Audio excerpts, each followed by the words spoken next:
un expert en sécurité électorale, nous dévoile les manipulations et les techniques employées pour contourner le système et orienter les résultats.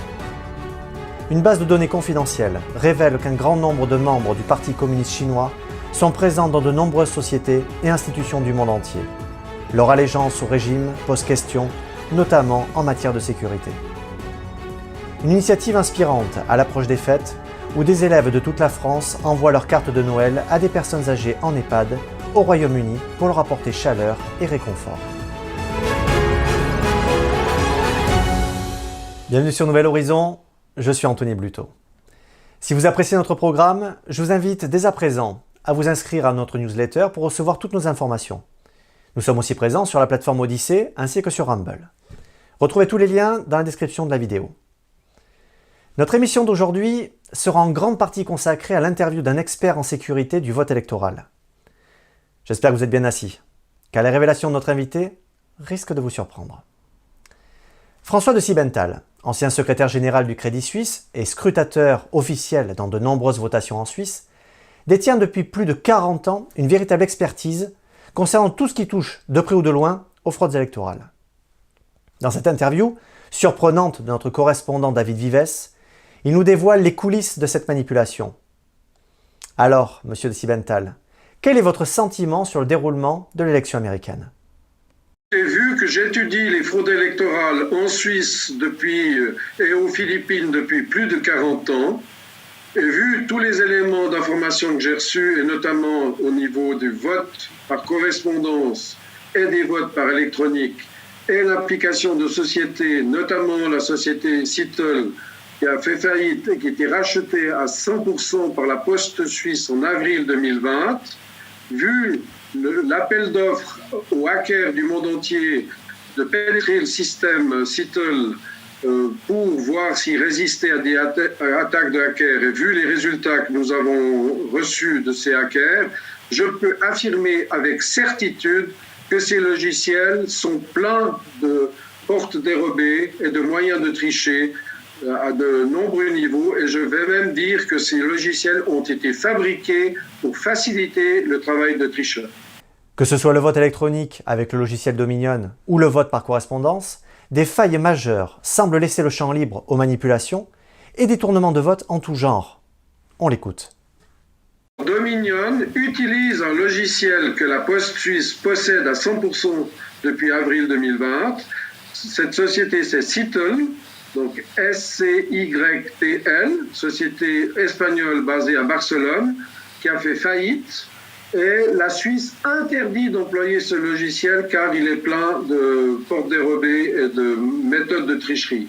Au niveau informatique, je répète ce que dit Richard Stallman, qui est un des plus grands programmeurs du monde, il est impossible d'avoir une sécurité absolue dans le domaine informatique pour des votations. C'est impossible actuellement. Aux États-Unis, il y a deux grands moyens de fraude. C'est ce dont je parlais, le vote de Citel, de Smartmatic, de Dominion Voting. Mais les grosses fraudes sont, comme en Suisse, faites par correspondance. Il est très facile de frauder parce que ça dure pendant des jours. En Suisse, concrètement, c'est presque 3 semaines, plus de 3 semaines. Et en 3 semaines, jour et nuit, les fraudeurs peuvent agir. Et c'est trop facile de frauder, c'est impossible quasiment de surveiller un vote par correspondance. C'est impossible. Monsieur de Siebenthal, je suis certain qu'en France, nous sommes exempts de toute fraude. À moins qu'une petite brèche se soit glissée par là ? En France, il y a des machines de vote électronique. Et nous avons demandé la liste des lieux où ces machines de vote électronique sont déposées, sont opérationnelles. Et le ministère de l'Intérieur et toutes les autorités françaises ont dit que c'est un secret d'État, on ne peut pas savoir où sont les machines de vote électronique. Donc déjà ça, c'est un manque de transparence. Monsieur François Asselineau, un homme politique français de l'UPR, un parti français, a déclaré devant une salle comble, et j'ai plusieurs témoins qui sont là pour témoigner, a déclaré devant une salle comble à Morges, en Suisse, près de Lausanne, que les votes qui ont permis à M. Macron d'être élu président de la France ont été consolidés à Austin, au Texas, aux États-Unis, et que c'est qu'une fois que une société privée à Austin, au Texas, aux États-Unis, a fait la consolidation du décompte des voix sur toute la France, vote par papier, vote par électronique, seulement à ce moment-là, les résultats ont été déclarés en faveur de Macron. Ce qui m'induit à penser, très probablement, vu les nombreux faits que j'ai reçus comme témoignages, que M. Macron a été élu lui aussi par défaut. Il nous explique le verrouillage absolu du système empêchant de fait le moindre contrôle. On l'écoute. De nombreuses organisations supranationales ou internationales ont une protection plus forte qu'une protection diplomatique. C'est-à-dire que personne ne peut aller perquisitionner les bureaux de la Banque des règlements internationaux qui est à Bâle, les bureaux du Gavi qui est chargé des vaccinations au niveau mondial qui est à Genève, les bureaux de l'OMS, etc. De nombreuses organisations internationales sont protégées par une protection plus forte qu'une protection diplomatique.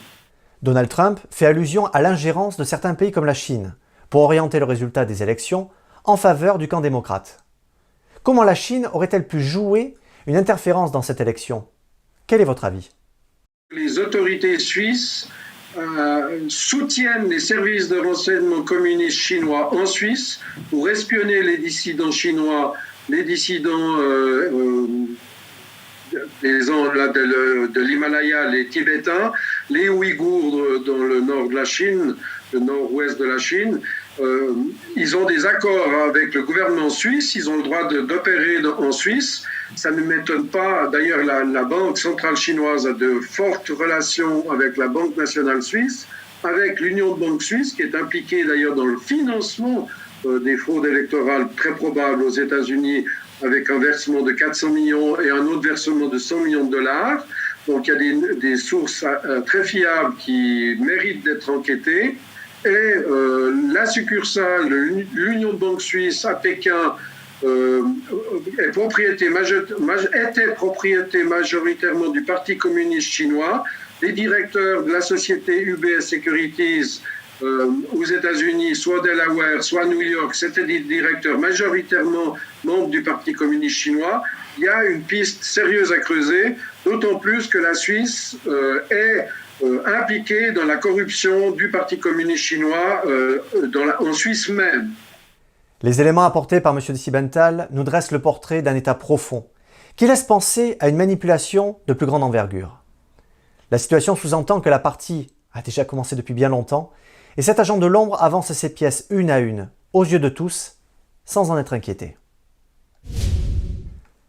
Nous venons d'évoquer l'infiltration du régime chinois dans les élections. Mais si l'on creuse plus en profondeur, nous allons vite nous rendre compte que cela va beaucoup plus loin que ce que l'on pourrait imaginer. La base de données récemment divulguée a révélé que près de 2 millions de membres enregistrés au Parti communiste chinois sont employés dans des grandes entreprises, des universités et des consulats britanniques à travers le monde. L'Alliance interparlementaire sur la Chine, qui réunit des législateurs du monde entier, a obtenu une base de données d'un dissident chinois non identifié. L'IPAC l'a partagée avec 4 médias dont le journal britannique Daily Mail. Ces données auraient été extraites d'un serveur de Shanghai et divulguées par l'application de messagerie cryptée Telegram. Selon l'IPAC, la base de données contenait des noms, des dates de naissance et des informations sur l'origine ethnique, des adresses et des numéros de téléphone. La plupart des membres du PCC présents dans la base de données sont originaires de Shanghai. Dans son investigation, le Daily Mail a découvert que beaucoup de membres du PCC présents sur la liste étaient des employés de grandes entreprises occidentales, comme Airbus, Rolls-Royce, Jaguar, Land Rover. Et aussi des sociétés dont les noms reviennent beaucoup ces temps-ci, comme les laboratoires Pfizer et AstraZeneca. 123 membres du parti travaillaient pour ces deux géants pharmaceutiques. La base de données révèle que plus de 600 membres du PCC étaient employés dans 19 banques britanniques comme HSBC.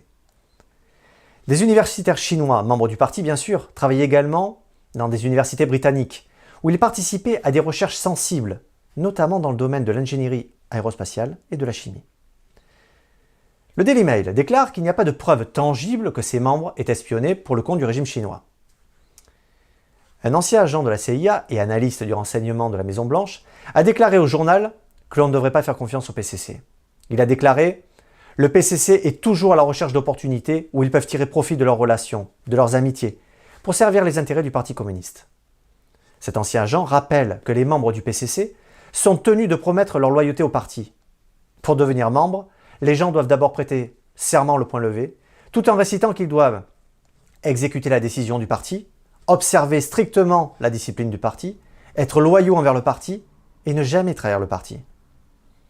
Le secrétaire d'État américain Mike Pompeo a mis en garde à plusieurs reprises ces derniers mois contre les menaces posées par le PCC. Au début de ce mois, lors d'un discours à l'Institut de technologie de Géorgie, M. Pompeo a déclaré que le Parti communiste chinois empoisonne l'intégrité de nos établissements d'enseignement supérieur pour ses propres fins, et ses actions dégradent nos libertés et la sécurité nationale américaine. Le 3 décembre, le département d'État américain a annoncé de nouvelles sanctions aux membres du PCC. La semaine dernière, dans un discours annuel de défense, le général britannique Sir Nick Carter a déclaré que l'Occident a besoin de mettre au point une stratégie à long terme pour se défendre contre le régime communiste chinois. À l'approche des fêtes, nous voulions vous partager une initiative qui redonne du baume au cœur. Sur proposition de leurs professeurs d'anglais, des élèves de toute la France ont décidé d'envoyer leurs cartes de Noël à des personnes âgées en EHPAD au Royaume-Uni. Dans un but pédagogique, Sandrine Lebranchu, professeure d'anglais au collège Gandhi de Fougères en Ille-et-Vilaine, a proposé à ses élèves d'écrire des cartes de vœux à des personnes âgées en Angleterre. Elle a donc contacté des institutions anglaises choisies un peu au hasard. La réponse à sa demande est allée au-delà de ses espérances, puisque 122 EHPAD y ont favorablement répondu.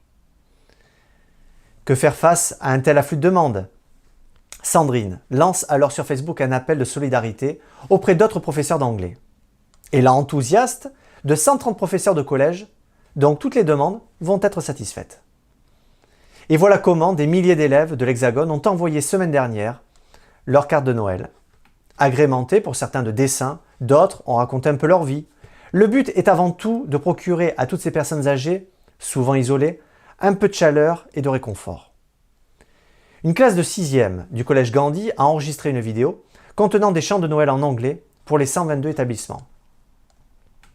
Un autre cas de générosité s'est concrétisé également sur Twitter, où Céline Philippi, une employée d'une déchetterie de Charente-Maritime, a permis à des arrière-petits-enfants de découvrir la correspondance amoureuse de leur aïeul, composée de 200 lettres mises dans un carton. En effet, début décembre, Céline Philippi a été émue jusqu'aux larmes à la lecture de lettres d'amour écrites par Pierre, soldat de la Deuxième Guerre mondiale sur le front, éloigné de sa jeune épouse prénommée Aimée, à qui il avait envoyé 200 lettres d'amour. Toutes ces lettres étaient vouées à la destruction, mais grâce au grand cœur de Céline et à son avis de recherche sur Twitter, les descendants ont pu récupérer cet exceptionnel cadeau familial. Imaginez le bonheur et le plaisir ressenti par Claudine, la fille d'Aimée et de Pierre, de lire à ses enfants et ses petits-enfants les lettres d'amour datant de plus de 75 ans, miraculeusement revenues dans la famille. On mesure, à travers de telles histoires, la véracité du dicton « Seuls les écrits restent ». Il est vrai qu'aujourd'hui, la tradition d'envoyer des cartes postales, d'écrire des lettres se perd, et est remplacée par l'envoi de courriers électroniques, de messages immatériels, très éphémères. Merci d'avoir suivi Nouvel Horizon. Prenez soin de vous et restez libres.